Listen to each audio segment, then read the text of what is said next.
Bueno, estimados colegas, vamos a comenzar con el primer tema de medicina interna, que es adicciones, en base a nuestra bibliografía, que es Medicina Interna de Harrison, y algunos artículos y libros para apoyar a este tema y entenderlo mejor.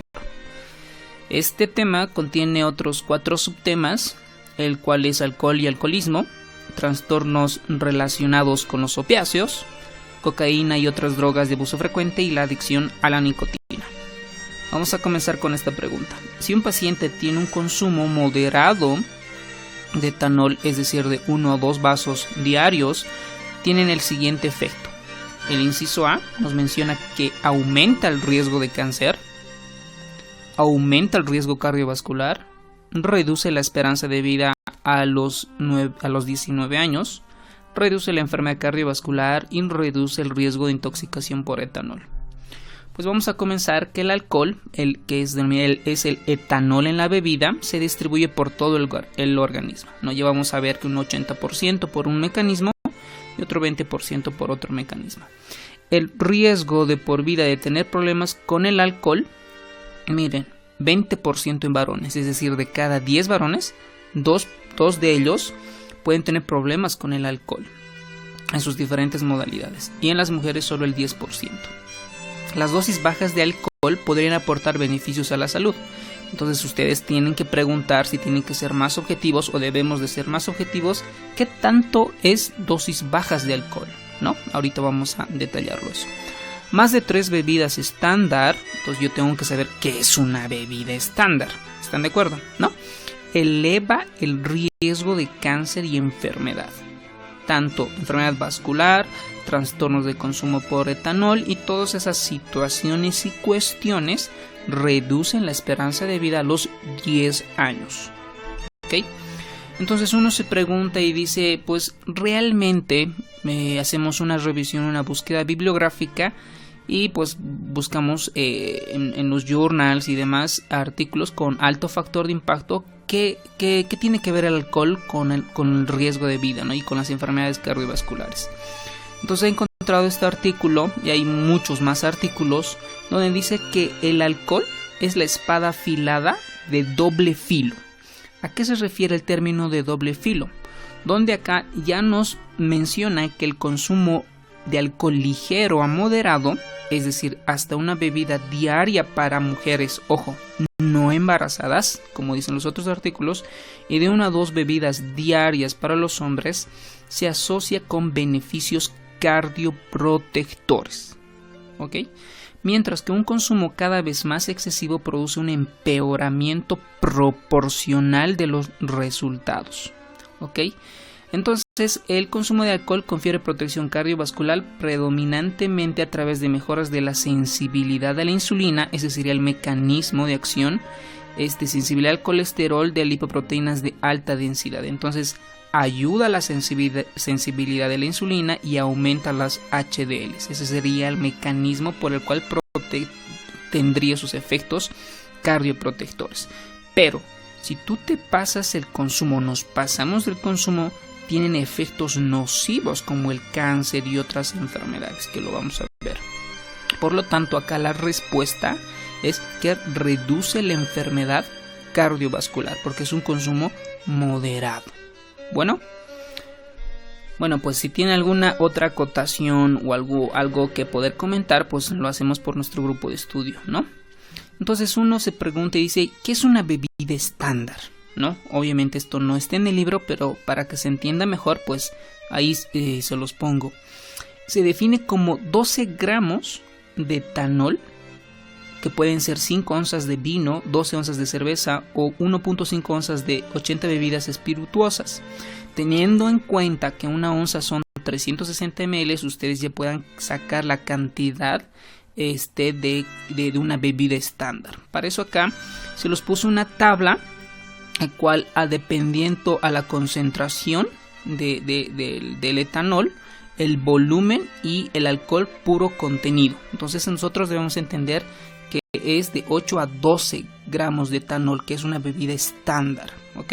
Por ejemplo, si nosotros vemos a la lata de cerveza, que tiene al 5% y tiene 33 ml, tiene un 13.3 gramos de alcohol. Entonces un poquito se pasa del límite superior, pero eso pudiera denominarse una bebida estándar. ¿Okay? Ahora, en cuanto a relación y la repercusión nutricional del etanol. El etanol, pues sabemos que se distribuye en todo el organismo.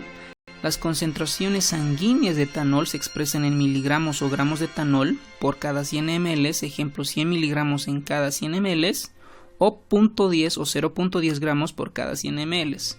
Una bebida estándar, a que se vuelve a repetir, ojo con esto, posible pregunta de examen. Tú ya debes anotar en tu resumen de medicina interna estos valores para poder que al final de este curso tú ya puedas recordar fácilmente. Una bebida estándar contiene de 10 a 12 gramos en 340 ml de cerveza. ¿Okay? Nosotros recordamos acá, esto ya está definido como 12 gramos de etanol. ¿Okay? Ahora, este alcohol pues no es puro, ¿no? Tiene algunos congéneres que están ahí dentro de la bebida. Dentro de estos congéneres se han descrito que estos realmente son los tóxicos que producen daño al organismo. ¿Y cuáles son? El metanol, el butanol, el acetalaldehído, la histamina, los taninos, el hierro y el plomo. Estos serían los tóxicos, o sea, los metabolitos que inducen daño a nuestro cuerpo. Entonces uno que comienza a beber una bebida alcohólica, en la boca y el esófago ya se absorben por una difusión pasiva, no necesita unas proteínas especiales para su transporte.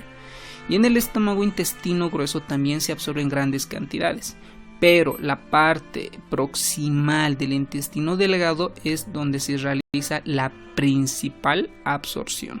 Bueno, entonces una vez que se absorbe el alcohol, va a diferentes lugares y se debe excretar el alcohol, ¿no? Se debe eliminar. De 2 al 10% se elimina por los pulmones, la orina o el sudor, pero la mayor parte de estos se forma acetalaldehído, sobre todo en el hígado. Y tenemos un esquema importante acá, donde este etanol, 20% lo hace a través del sistema microsómico oxidante de etanol, se convierte en acetalaldehído, y otros 80% interviene el alcohol deshidrogenasa. ¿Okay? Esto sobre todo en el hígado, y también se convierte en acetalaldehído. Pero el acetalaldehído también es por una enzima se convierte en dos metabolitos, que es la acetilcoenzima A, que va a producirse los ácidos grasos. Ojo con esto, miren que el etanol puede producir elevación de ácidos grasos. ¿Okay? Y el otro mecanismo es que este mismo acetalaldehído se convierte en acetato por la aldehído deshidrogenasa, y este va a entrar al ciclo del ácido cíclico, ahí partiéndose en dióxido de carbono y agua. ¿Okay? El etanol también se ha descrito que interviene en la absorción de vitaminas. ¿Okay? En el hígado disminuye el almacenamiento de vitaminas, porque sabemos que la mayor parte de este etanol se va a metabolizar en el hígado. ¿Okay? Y tiene unos efectos muy interesantes en el sistema nervioso central que se relaciona con el alcoholismo y con la dependencia del alcohol. Pues nosotros en Bolivia pues sabemos que en nuestras ciudades principales tenemos fiestas y demás, pues que la mayoría están relacionadas con el alcoholismo, ¿no? Una ingestión intensa y rápida en un individuo sano en ayunas posiblemente produce hipoglucemia. ¿Okay? ¿Por qué? Porque va a inhibir, se altera el metabolismo de la gluconeogénesis, ¿no? Porque recuerden que ustedes gluco es glucosa, neo nuevo y génesis crear nueva glucosa.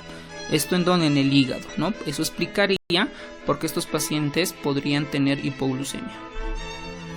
Vamos con esto. El alcohol en el cerebro, para que produzca un efecto miorrelajante y somnolencia, actúa en los receptores. Esto es una pregunta interesante porque también se ha asociado que el alcohol tiene un fenómeno relajante. Entonces nosotros como médicos debemos saber cuál es el mecanismo de acción de este efecto. ¿Será nicotínico, dopamínico? ¿Actuaría en los receptores GABA A, en los receptores GABA B o estimularía a los glutamatos? Y la siguiente pregunta vamos a describir la actividad placentera inducidas por alcohol son explicadas por. Y esto es fenómeno neurobioquímico, que es muy interesante. Y esta es la parte, creo yo, fundamental de poder entender. Si nosotros entendemos esta parte de la fisiopatología, vamos a entender que los medicamentos que se usan para esta enfermedad también están involucrados estos receptores y estos neurotransmisores. Entonces el alcohol en el cerebro afecta casi todos los sistemas de neurotransmisión. Tienen acciones agudas y otras pueden tener opuestas al tras desistir después del periodo de una bebida intensa. Ojo con esto y posible pregunta de examen. Aumenta la actividad del GABA, del ácido gamma aminobutírico, sobre todo en sus receptores tipo A. Gracias a estos receptores tipo A, tiene un efecto anticonvulsivante, somnífero, ansiolítico y miorrelajante. ¿Ok? Acá les puse una imagen de un receptor de GABA, donde recordemos que cuando se liberan estos receptores, o sea, cuando tenemos acá el GABA y se une a los receptores tipo A, acá van a abrir algunos canales y estos canales van a hacer que ingrese cloro. Y cuando ingresa el cloro se produce un fenómeno que por fisiología básica ustedes lo conocen, que se denomina la hiperpolarización. Es decir, que la célula de una cantidad negativa se vuelve cada vez más negativo por la entrada del cloro, porque tiene una carga negativa. Eso explica el fenómeno anticonvulsivante, somnífero, ansiolítico y miorrelajante. ¿Ok? Siempre es importante, vuelvo a recalcarles, entender el por qué y el para qué. ¿Ok? La parte de la fisiopatología es muy importante. Luego también se ha descrito que en usos crónicos incrementa las subunidades del receptor excitador. ¿Ok? Ya en la parte crónica. En la intoxicación y la abstinencia existe una desregulación entre el GABA y los receptores NMDA, los N-metil de aspartato. El alcohol en el cerebro también aumenta la dopamina. Entonces ustedes dirán, ¿pero qué hace la dopamina en el cerebro? O sea, ¿por qué hace que el alcohol hace que aumente la dopamina? Entonces el mecanismo es porque esta dopamina, cuando aumenta las concentraciones, sobre todo en el área tegmental ventral, tiene un fenómeno de recompensa. Entonces esto ya es tema de psiquiatría, porque ya la persona ya siente efectos placenteros y sobre todo de recompensa por el efecto de la dopamina. ¿Okay? Pero además el alcohol estimula la liberación de beta-endorfinas, es decir, es un analgésico endógeno natural del cuerpo. ¿Okay? Además también incrementan las concentraciones de serotonina o la 5-hidroxitriptamina, porque estas también van a actuar en los receptores de cannabinol. Bueno, entonces en el área tegmental ventral aumenta las concentraciones de dopamina. ¿Ok?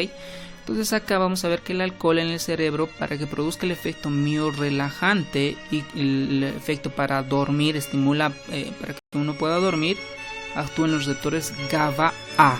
Ojo con esto. Entonces ustedes repasarán y les dejo de tarea qué hacen los receptores tipo B, qué hacen los receptores metabotrópicos y los receptores iónicos. Con relación a esta pregunta, nos refieren las actividades placenteras inducidas por el alcohol son explicadas porque aumenta las concentraciones de dopamina en el área tegmental ventral. Esto en el sistema nervioso, ¿no? Ahora, el efecto sobre la conducta, tolerancia y dependencia. Este cuadro es posible pregunta de examen, ¿ok? Estas posibles de pregunta de examen porque pues necesariamente acá tenemos que memorizar estos valores porque nos pudieran poner como caso clínico, ¿no? La intoxicación aguda se define cuando el alcohol está en una concentración de 0.08 gramos por cada 100 ml, ¿ok?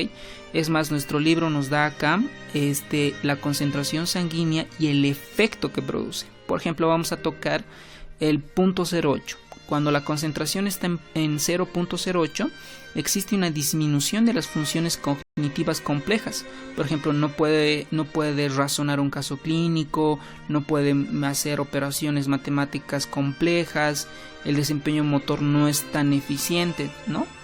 pero cuando ya está, por ejemplo, en punto 40, ya antes hay un periodo de coma y depresión de signos vitales y viene la muerte. ¿Ok? Ahora, el consumo repetido del alcohol contribuye a una tolerancia adquirida. Esto se ha descrito que después de 1 a 2 semanas de bebida diaria puede existir tolerancia metabólica o farmacocinética. Esta incrementa un 30% de la tasa del metabolismo por el hepático del etanol y aparece tolerancia celular y farmacodinámica como siguiente fase, donde existe un comportamiento normal pese al alcohol, ¿no? Es decir, una persona que el día lunes o jueves está bebiendo, pero pues no le afecta en su entorno social. Pero ya en la parte 3 existe una tolerancia aprendido-conductual, es decir, que para sentirse mejor o para que pueda realizar sus actividades necesita la presencia del alcohol. Eso se denomina la tolerancia adquirida. ¿Okay? Entonces el alcohol produce muchas cosas, ¿no? Desde que uno está embriagado, comienza a conducir embriagadamente y se crean problemas, accidentes, etcétera, ¿no? Entonces, las manifestaciones clínicas del alcohol, del alcoholismo, sobre todo por sus efectos, pueden producir traumas, lesión, producen efectos de ansiedad y depresión, tendencias suicidas, los trastornos comórbidos, sobre todo predisponen a la hipertensión cuando aumenta la cantidad en el consumo, síntomas gastrointestinales como un síndrome ulceroso péptico, síntomas cardíacos, síntomas neurológicos, alteración en los electrolitos, sobre todo cuando se consume de manera aguda, ¿no? Una fiesta de un viernes o sábado, aumenta la diuresis, se elimina por un efecto osmótico porque jala agua y ese efecto osmótico genera pérdidas en cuanto al potasio, al calium, y al día siguiente pues tiene uno tiene a atender efectos clínicos de la hipocalemia, ¿no? Por eso es importante ahí reponer el potasio. Y pues también el alcohol también afecta a los nervios periféricos produciendo una neuropatía periférica alcohólica, ¿no? Además este alcohol sabemos que se metaboliza en el hígado casi el 80%, entonces va a tener repercusiones en el hígado. Por lo tanto, ahí se van a aumentar las enzimas hepáticas, sobre todo las transaminasas, la gamma-glutamil transpeptidasa. Y en la médula ósea va a producir una supresión en la médula ósea en cuanto a los elementos formes celulares. Produce una macrocitosis. Ahorita vamos a detallar esta parte, pero es importante recordar que produce una macrocitosis. Y ustedes deben de recordar el valor normal cuando es microcitosis, normocitosis o normal, ¿no? Y la macrocitosis. Y pues obviamente están ligados los problemas sociales y legales. Los efectos en el sistema nervioso central, pues en un 35% pueden presentar amnesia anterógrada transitoria, es decir, no se pueden acordar de lo que sucedió o de lo que pueda suceder. Disminuye el sueño REM y el profundo, relaja los músculos de la faringe y esto predispone a los ronquidos y a la apnea del sueño, y la neuropatía periférica alcohólica, ¿no? Y esta se manifiesta por los famosos calambres, ¿no? Que también pueden presentar hormigueos y parestesias. Y el 1%, esto es muy infrecuente, puede presentar una degeneración en el cerebelo. Esto es posible pregunta de examen y es importante recalcar que no son tan frecuentes, pero están presentes y pueden ser posible pregunta de examen para el examen de la residencia. Por ejemplo, el síndrome de Wernicke es una tríada. Esta tríada compone una oftalmoparesia, ataxia y encefalopatía. Y el síndrome de Korsakoff es una amnesia retrógrada y anterógrada que normalmente se atribuye a una deficiencia de tiamina, es decir, los pacientes son hepatópatas alcohólicos, por ende tienen una hipovitaminosis de todo lo que es derivados del complejo B y pueden manifestar el síndrome de Korsakoff. Con relación a la definición de alcoholismo, esto es un tema de psiquiatría a más a profundidad. Ellos toman los criterios de la DSM-5. El año pasado era el DSM-4, actualmente es el DSM-5, que ya describe en el libro de Harrison, donde ahí ya tienen efectos sobre todo en la personalidad antisocial, impulsividad y desinhibición, ¿ok? tiene una ansiedad grave temporal y presenta alucinaciones auditivas y un trastorno psicótico. Y el tratamiento acá es la terapia de charla. Entonces, para comenzar a jugar con preguntas, vamos a ver esta pregunta. Uno de estos no es efecto del alcohol, ¿ok? No afecta. ¿Será que altera la gluconeogénesis? ¿Será que produce una disminución de reticulocitos, es decir, suprime la médula ósea? ¿Será que aumenta los ácidos grasos? ¿Será que aumenta la T3 y T4, es decir, las hormonas tiroideas? ¿O será que aumenta el cortisol? Entonces vamos a ver cuál uno de estos no es efecto del alcohol. Por lo tanto, en el aparato digestivo, el alcohol predispone a una hemorragia digestiva alta, que pueden estar asociadas al síndrome de Mallory-Weiss. En realidad es una lesión de Mallory-Weiss. También se han descrito pancreatitis agudas por el alcohol, que tiene una prevalencia que puede ser un 25 por cada 1000 en un año. Existe una alteración en la gluconeogénesis, ojo con esto. ¿Por qué? Pues porque ya sabemos, ¿no? Porque el alcohol lo destroza al hígado. Y si al día siguiente para la cefalea, para el dolor de cabeza le asocias paracetamol, el paracetamol también es muy tóxico, entonces lo estamos tronando más al riñón, ¿ok? Entonces ya tú sacarás tus conclusiones, ¿no? En un día post bebida alcohólica, pues no está indicado, o sea, no, según nuestro criterio médico no estaría indicado para una cefalea o algún tipo de dolor el paracetamol, porque sabemos que es hepatotóxico, ¿no? Además, en el hígado existe un aumento de la producción de ácidos grasos. Ya saben el por qué, por el cuadrito, ¿no? Porque el 80% del etanol que se va al hígado, una cierta parte se debe convertir a ácidos grasos. El 1.5 de bebida estándar incrementa el 1.4 de riesgo de cáncer de mama. Ahorita vamos a explicar esto de los riesgos relativos a los odds ratios, los factores de riesgo asociados al alcoholismo y los factores protectores al alcoholismo, ¿ok? Pero también se han descrito que el alcohol, obviamente sabemos por nociones básicas, que está asociadas a neoplasias de boca, esófago, cáncer rectal, pulmonar, de mama, etc., ¿no? En el sistema hematopoyético, el etanol produce un incremento de eritrocitos. Ok, hay una macrocitosis, aumenta el volumen corpuscular medio. Ok, ¿y qué pasa con los neutrófilos? Los neutrófilos se vuelven hipersegmentados, como ven ustedes acá en la imagen. Esto es un neutrófilo. Recordemos que los neutrófilos también son denominados polimorfonucleares. Eso quiere decir que sus núcleos tienen diferente forma y que pueden tener polimorfonucleares de 3 a 4 lobulaciones, pueden ser 1, 2, 3, pero acá son más, ¿no? 1, 2, 3, 4, 5, 6, 7, 8, 9, estos se denominan neutrófilos hipersegmentados, ¿ok?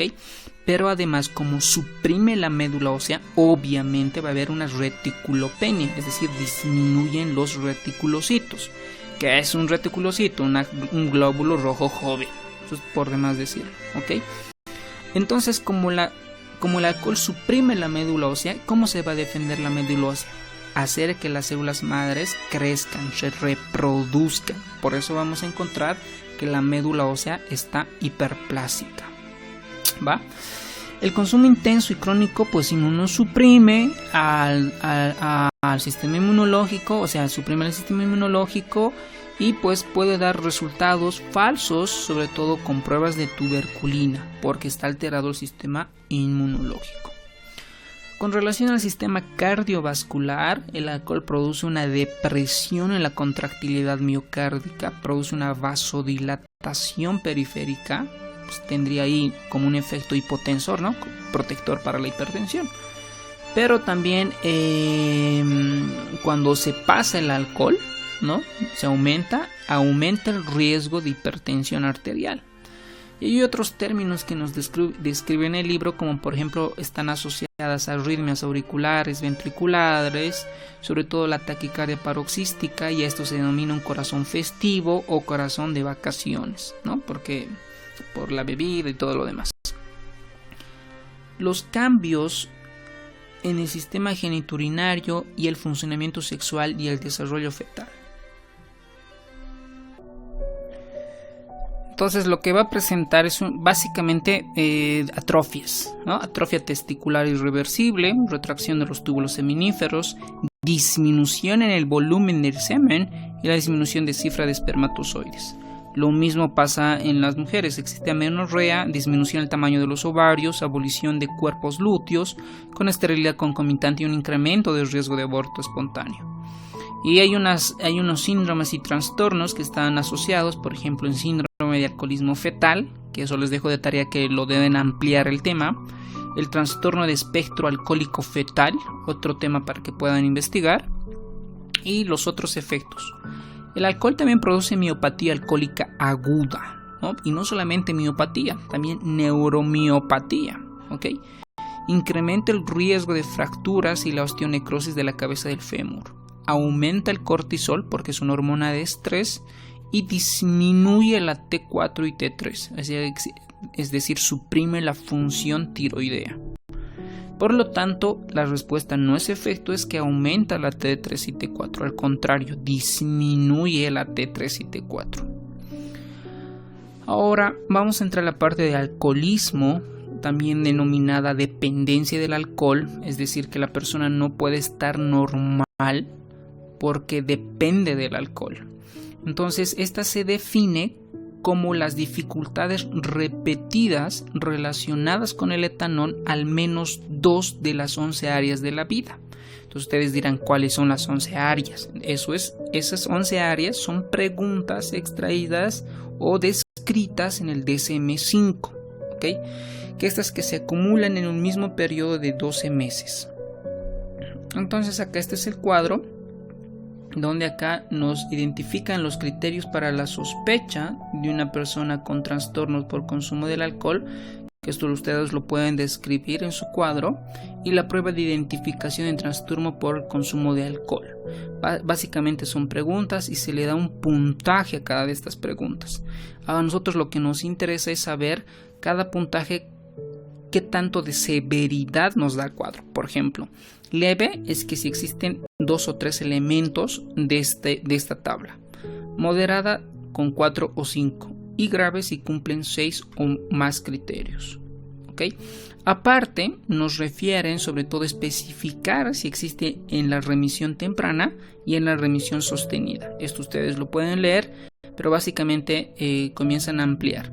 Y es un entorno, y si esto está en un entorno controlado. Por ejemplo, si el individuo se encuentra en un entorno donde el acceso al alcohol está restringido.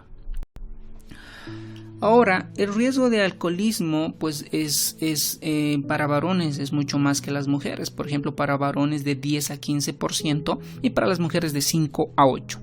El problema con el alcohol aparece por lo menos en la adolescencia y en la tercera década de la vida. Esos son los dos picos, ¿no? Uno cuando es a sus 13, 14, 15, hasta los 18 años y otro es a los 30, a partir de los 30. Esos son los dos picos que se relacionan con el alcoholismo.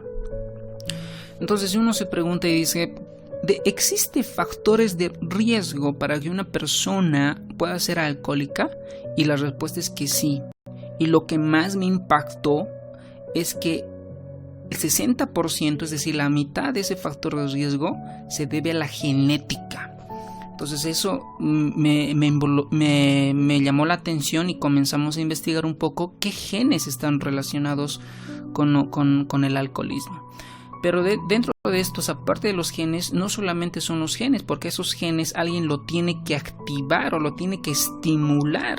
Entonces ahí describen como la influencia ambiental. Entonces yo lo he relacionado pues con las fiestas en toda nuestra Bolivia, en Santa Cruz, en Cochabamba, en La Paz, en los otros departamentos, que pudieran tener algún impacto para que una persona pueda desarrollar alcoholismo.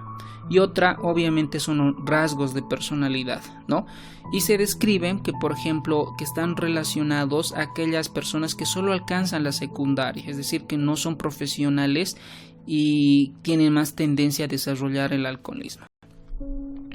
Entonces, en cuanto a la genética, hay muchos artículos ya descritos, muchas investigaciones descritas sobre todo en la neuropsicofarmacología que están asociados a genes involucrados.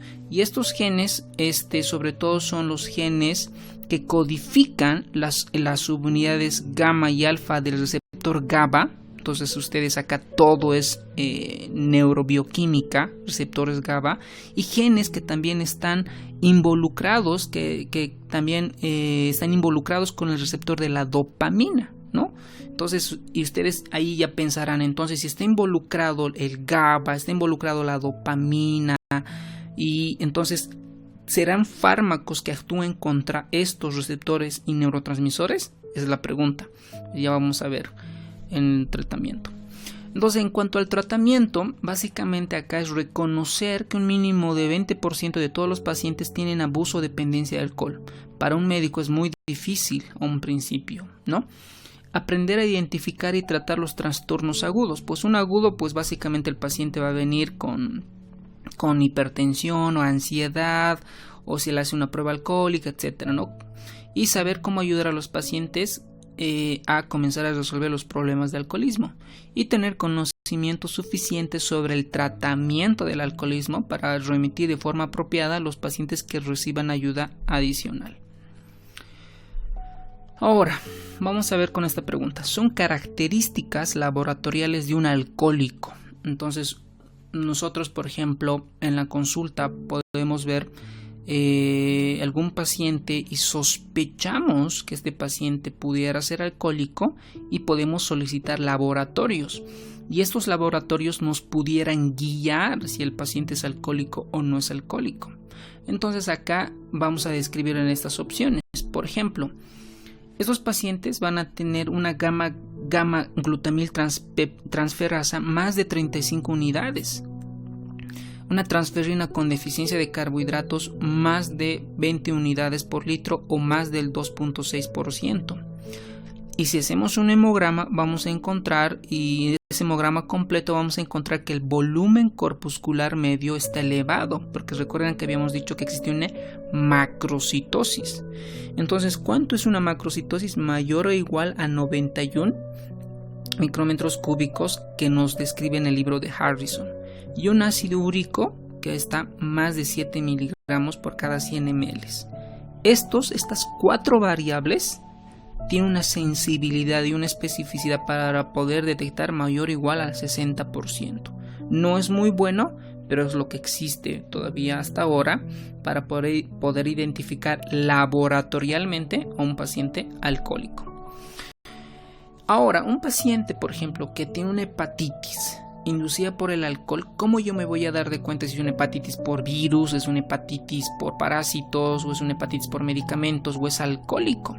Ahí lo que me va a ayudar a distinguir es que existe un aumento de relación de las aminotransferasas a predominio de la ACTS versus el ALTL, a una proporción de 2:1.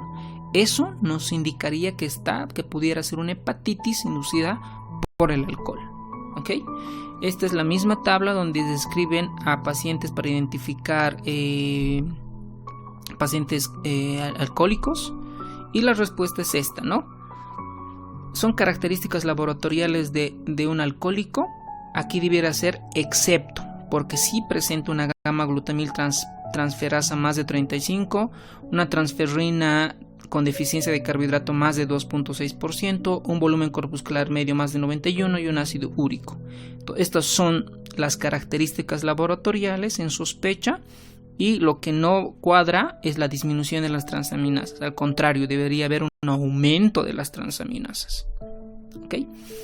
Y vamos a entrar ya a parte del tratamiento para finalizar el tema. Por ejemplo, ¿cuál es el mecanismo de acción del disulfiram? Vamos a ver que ahorita hay muchos fármacos que actúan en el sistema nervioso central en cuanto al tratamiento. Antes el libro nos menciona la intoxicación aguda. Pues la intoxicación aguda, primero pues se hace como cualquier paciente en emergencias. Primero se toma signos vitales, ver si no tiene depresión respiratoria, si no hay arritmias, cómo está la presión arterial y demás, ¿no? Pero a veces suelen venir de formas agresivas estos pacientes. Entonces está el fenómeno agresivo, entonces yo debo de inhibir ese fenómeno. ¿Y cómo lo voy a inhibir? Con benzodiazepinas. ¿Y cuál benzodiazepina? Por ejemplo, podemos usar el clonazepam. O podemos usar antipsicóticos atípicos, como por ejemplo el haloperidol, u otros antipsicóticos como la olanzapina. Pero pues en la práctica diaria con clonazepam, alprazolam se puede controlar. Pero hay a veces que no se puede controlar. Estos se vuelven tan agresivos y podemos usar midazolam, lorazepam, ¿no? Que son un poco más potentes para inhibir esta respuesta adrenérgica. En cuanto a la abstinencia del alcohol, un paciente que presenta abstinencia clínicamente puede tener temblor, agitación, ansiedad, incremento del pulso, frecuencia respiratoria y temperatura. Y básicamente acá el tratamiento son benzodiazepinas, ¿ok? El delirium tremens es una confusión mental, agitación y grados fluctuantes de conciencia, y el tratamiento son igual benzodiazepinas. Te voy a dejar de tarea que unos 15-20 minutos leas acerca de los benzodiazepinas, sobre todo el mecanismo de acción que actúa en los receptores GABA, ¿ok? Tienes que ver si son agonistas o antagonistas, tienes que ver la clasificación en cuanto al tiempo, sobre todo si son cortos, o sea, si tienen un tiempo de acción corta, ultracorta, mediana o prolongada, y qué tipos de benzodiazepinas tienen esos de acción prolongada, por ejemplo, y cómo se puede antagonizar, ¿ok? Eso es parte de ti ya. Después, en cuanto a la farmacoterapia para la rehabilitación, el primer fármaco y con un buen nivel de evidencia recomendado, el tratamiento es la naltrexona. Entonces ustedes dirán, ¿qué es la naltrexona? ¿Cómo actúa? ¿Y cuáles son las dosis? Eso es lo que tú debes aprender de cada fármaco, ¿ok? Y sus efectos adversos y qué vas a usar en cuanto si presentan intoxicaciones, ¿no? Entonces acá, por ejemplo, la naltrexona es un antagonista opiáceo que se usa de 50 a 150 miligramos día bioral. Bloquean los receptores de los opioides, es decir, un antagonista, ¿no? Y también disminuye los efectos de dopamina. Recuerden que la dopamina aumenta las concentraciones y tiene un efecto de recompensa, tiene un efecto placentero. Entonces la naltrexona va a disminuir esos efectos de la dopamina, ¿no? Y también evitan las recaídas. Luego otros fármacos, por ejemplo, cuando no se controla o cuando tiene alguna lesión hepática, está indicado el acamprosato, que inhibe los receptores de los N-metildeaspartato. Luego tenemos el disulfiram. Van ustedes a encontrar en otros temas, por ejemplo, sobre todo en hepatopatías, el efecto disulfiram. Entonces, el disulfiram, el mecanismo de acción es inhibir la acetalaldehído deshidrogenasa. Cuando se combina, por ejemplo, con otros medicamentos, con el metronidazol y otros, producen un fenómeno de inestabilidad que el paciente jamás va a volver a consumir lo que consumió, ¿no? Por ejemplo, causa vómitos, inestabilidad en el sistema nervioso autónomo, ¿no? Sobre todo cuando se asocia con el alcohol. Entonces acá el mecanismo del disulfiram es un antagonista es un inhibidor o es un antagonista del acetalaldehído deshidrogenasa. Y con esto terminamos el tema. Pues por cada tema hay unos puntos claves. Por ejemplo, que el consumo de 1 o 2 bebidas diarias se asocia con beneficios cardioprotectores. Los congéneres está el metanol, el butanol, el acetalaldehído, histamina, tanitos, hierro, plomo, que son tóxicos, los que producen daño a nuestro organismo. La excreción de alcohol se produce de 2 al 10% por los pulmones, orina y sudor, pero la mayor parte es metabolizada en el hígado. El sistema nervioso central aumenta la actividad del GABA, disminuye el efecto del glutamato, aumenta la dopamina, serotonina y liberación de beta-endorfinas. La intoxicación aguda alcohólica es de 0.08 gramos por cada 100 ml, y el síndrome de Wernicke y Korsakoff es muy importante recordar. El alcohol tiene efectos en todo el cuerpo, en realidad, sistema nervioso, digestivo, hematopoyético, cardiovascular, reproductivo, en músculo, nervios, ¿no? Y la identificación laboratorial de un alcohólico que ya mencionamos. Y la intoxicación aguda es el ABCD, vía aérea, presión arterial, ¿no? Todo lo que es respiración, presión arterial y fármacos. Y el tratamiento, si es un contexto de agresividad, son benzodiazepinas. Y el delirium tremens es en cuanto al tratamiento y la abstinencia, también son las benzodiazepinas. En cuanto al tratamiento, debemos recordar que la naltrexona es un fármaco de primera elección con una recomendación con un nivel de evidencia de grado 2B.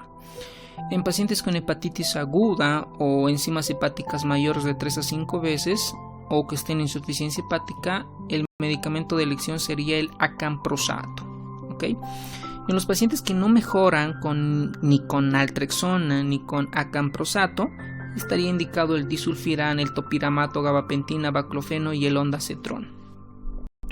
Pues nada más agradecerte por ver esta videoclase y recordemos que debemos participar en nuestro grupo de estudio para retroalimentar. Vamos a hacer hincapié en retroalimentar porque esto ya lo has leído, ya lo estás viendo, lo vas a volver a repasar, vas a hacer tu resumen, pero esto en el transcurso de estos días, meses, tenemos que retroalimentar o recordar, sobre todo los fármacos. Bueno, muchas gracias.